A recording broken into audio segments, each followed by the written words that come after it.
Welcome back, everyone, to another Canadian Cock Talk on the Spurs Up Show, the home of the best Gamecocks content on the internet. I hope you guys had an amazing holiday. We are officially back into making content, and I am so excited to share this video for you guys today. We are going to be ranking every single game from the 2021 season from the perspective as a Gamecock fan of which was the best to watch and which was the absolute worst to watch. I'm sure that you could predict what these are going to look like in a second. But before we get into that, just take a look. I got two new jerseys for the backdrop back there. Of course, I got the man, the myth, the legend, Deebo Samuel. I got the, 49ers throwback jersey. And then, of course, I had to get the new Garnet jersey for the Gamecocks. I also got another Gamecocks jersey on the way that I'll be throwing back there, and I cannot wait to show you guys that. But enough about the jerseys. Let's get into these rankings of this season because the Gasparilla Bowl got canceled. It was supposed to be played last Saturday. It was unfortunate that it got canceled. Even though UAB was favored to win, I just wanted to see another Gamecocks game. That's all I wanted to watch. I just wanted to watch the boys go out there one more time and just try their hardest. And hopefully, maybe we could have squeaked out with a win. But sadly, we didn't play. That got canceled due to COVID. And the basketball team, man, boy, oh boy, oh boy. They've been getting games canceled on and on and on. Luckily, they're back in the facility. They reported yesterday, so hopefully we can get some more basketball games in now. Let's take a look at the games from this season and rank them. We're going to go 10-1, and 10 is not much as a surprise. I think that if you don't have this at 10 in your list, I don't know what Gamecocks games you watched this season or what team you're watching, but the worst game of the season as a Gamecock fan to watch was none other than the Texas A&M game. By far the worst game, 48-3, the Gamecocks lost. The only drive that we actually scored was when Will Muschamp trotted out Parker White to go kick a long field goal instead of actually going for fourth down. And the only drive that we got to see Ryan Helinski in that game. It took forever to finally pull Colin Hill out, but they finally did. And they took to the last drive till we decided to just kick a long field goal instead of going for the fourth down and try to extend the drive. Terrible game defensively, terrible game offensively. Just a game where I'm pretty sure every single Gamecock fan just sat in front of their TV or in Williams-Brice and just pure non-emotion. Just sat there, face completely emotionless, didn't crack a smile the whole time, and their eyes were just wide open. They didn't even blink because they were just in complete and utter shock what they just watched. Texas A&M game, by far the worst game. Number 9 I have coming in is the LSU game. Now, the score wasn't that bad. Like, it was 52-24. You might think, oh, we scored 24 points. That's a lot more than the Gamecocks scored in a bunch of other games this season. But after the Auburn win, after coming off such a high in the Auburn win, after being, I can't remember if we were favored in that game, but there were so many people that had picked us to beat LSU in that game. Going to Death Valley, it seemed like Gamecock football was back. We were all optimistic. And then going into that game and just completely falling off a cliff, that hurt so bad after watching that game. And that really started the drought for the Gamecocks of just game days feeling like nothing. Game days feeling emotionless. Game days not having that same energy that they normally would.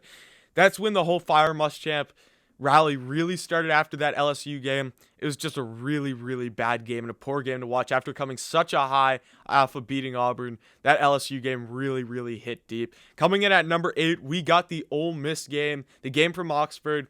Now, this was actually a very close game. It was a very entertaining game to watch offensively. Kevin Harris obviously rushes for 5 touchdowns. You have Shi Smith making an amazing one-handed catch in the end zone. You had Shi making another great catch on the sideline. Lots of great offensive play in this game. But obviously, Ole Miss has one of the weaker defenses in the SEC. And we just absolutely got lit up against an Ole Miss offense who don't take me for granted or whatever. Ole Miss's offense is one of the best in the SEC in my opinion. Like, you got Alabama, you got Florida, and I think right after those two, you have Ole Miss. Like, guys like Matt Corral had an amazing season this year. Elijah Moore was the leading receiver in all of the SEC this season. Jerron Ely had an amazing season. You got guys like Kenny Yeboah, their tight end. Who else is on that team? What's their other wide receiver's name? I can't remember his name, but that Ole Miss team is absolutely stacked. But for a team that had a pretty good secondary, you just saw guys like Izzy and JC go out there, and as good as they had been in other games, it really just struggled. You saw a lot of busted coverages, one being the one that I think Ole Miss had the ball inside the 10-yard line, inside their own 10, and they were able to throw the ball down the field with no one even near Elijah Moore, and that went for 90-something yards, touchdown. And you all remember the highlight that was being shown of Lane Kiffin tossing his clipboard up in the air like 20 yards. Even before the ball was even thrown, he already knew it was a touchdown. That was just a really bad defensive game to watch. So that's why I'm putting that one at number 8. Number 7, I'm putting the Kentucky game. Obviously, last game of the season, we were so beat up in this game. We barely had enough players to field a team, but we did. We went out there. We got slapped versus Kentucky. I'm not saying that it wasn't expected that this was going to happen due to all the injuries and everything that we had. It was just a game that, yes, it was good to watch the Gamecocks go out there and play one more time, but it was just you could tell that our team was beat up, and it wasn't like one that I'm gonna like kick myself over the Texas A&M game, where we had for the most part a pretty healthy roster and we had all our guys playing. The Kentucky game, it was rough, but again, I put this one higher up than what I would have put it, because I know that was after the whole fire Muschamp thing. That's after we fired him. We had a super beat up team. We had opt-outs. We had injuries all over the board. So I put that one higher, and I put that one at number 7. Number 6 coming in, I have the Georgia game, kind of for the same reason. We actually fought really hard in this game, and that's why I put this one over the Kentucky game. I felt that the boys went out there and put a lot more effort in. Not to say that they didn't do that in the Kentucky game. I loved watching the last couple of games just to see the heart of the guys that we had on the field that are excited to play and that were giving it their all. But I feel like in this Georgia game, since it was a rivalry game, we saw some pretty good fight by this Gamecocks team. Even though we did lose 45-16, it was to an actual good team in Georgia and not like Kentucky. That's just one of the weaker teams of the SEC. We lost to an actual good team in this game, and we were able to keep our battle for the first bit. Like, obviously, Georgia ran out the scoreboard at the beginning of the game, but then we were able to get some defensive stops, and we were able to score a bit and make this game actually close, and we had a pretty good fight against them. So it wasn't really much for the score in this game. It was just the fight that we put up against a good team is why I put this over the Kentucky game. Coming in at number 5, I had the Florida game. This game was really close at the beginning, if you remember. I'm pretty sure we score on the first drive, then Florida scores on the first drive. I think we scored on the first 2 drives. It was a really close game. We know that Florida was a weaker defensive team, so we knew that we could put up some numbers on the scoreboard. Our defense just did not show up when they needed to. The one play that shows, like, the one play that haunts us Gamecock fans is the one that I'm pretty sure Kadarius Toney is running like a slant down the middle. He gets the ball, cuts up the middle of the field, and you have 5 Gamecock defenders on him. I think it's all the guys who opted out. You had JC, Izzy, RJ, John Dixon, and Jamie Robinson all around Kadarius Toney, and nobody touches him, and he just like walks into the end zone. That is a play that haunted the Gamecocks in that game. It's just poor defensive play and a very bad clock management execution at the end of the game by Will Muschamp. I just remember watching the end of that game. I was like, what on earth is going on? We were taking our sweet time trying to get down that field. It was terrible. And then, of course, Colin Hill has to miss a wide open receiver in the end zone for the last play of the game. Terrible game, although the scoreboard was kind of close. We only lost by 14 to one of the better teams, to the 3rd ranked overall team at the time in the Florida Gators. So it wasn't a bad game, but still, we had our chances to make that game a lot closer than it was. Coming in at number 4, we have the Missouri game. The Missouri game showed a really, really, really hard fight. It was the first game after Muschamp got fired. You have Luke Doty coming in the second half. We only lost this game by 7 points. It was 17-10 against a very good defensive team in Missouri. And our defense a very beat-up defense, was able to go out there and shut out a Missouri offense in the second half. Absolutely amazing performance by them. We had the last drive. We had a chance to go score that last drive, but Luke Doty, of course, just made a freshman error and threw a pick. I don't really blame him for that. You're going to make freshman mistakes. It was just good to go and watch the Gamecocks play a close game against a good team. Let's not remember, Missouri was ranked at a point in time in this season. After the Arkansas game, they finished, I think they were 25 exactly in the college football playoff ranking. Missouri is a very good team. Nick Bolton is a very good player. He's definitely one of the better players in the SEC, and I think the Gamecocks really held their own in this game.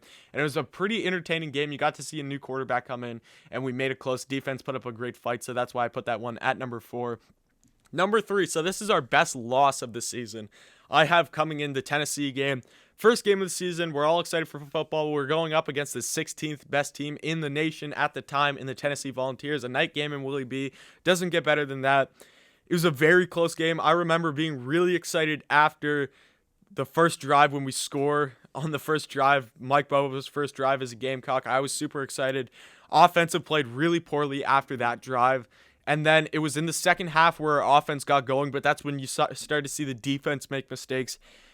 It was a good game, though. We made it close against a Tennessee team who at the time was good. They played a very close game against Georgia. I can't remember. It was 2 weeks after that. Tennessee actually played some pretty good football. They beat Missouri the week after that they beat us, so they played some pretty good games up until after that Georgia game. The season pretty much fell off for Tennessee, but at the time Tennessee was a good team.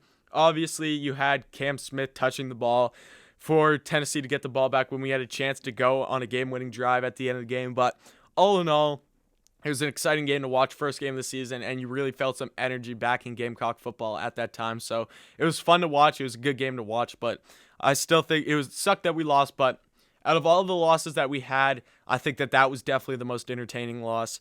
Number 2, of course, has to be the Vanderbilt game. It wasn't necessarily really exciting. It was just good to see the Gamecocks pick up their first win and good to see the Gamecocks win a football game again.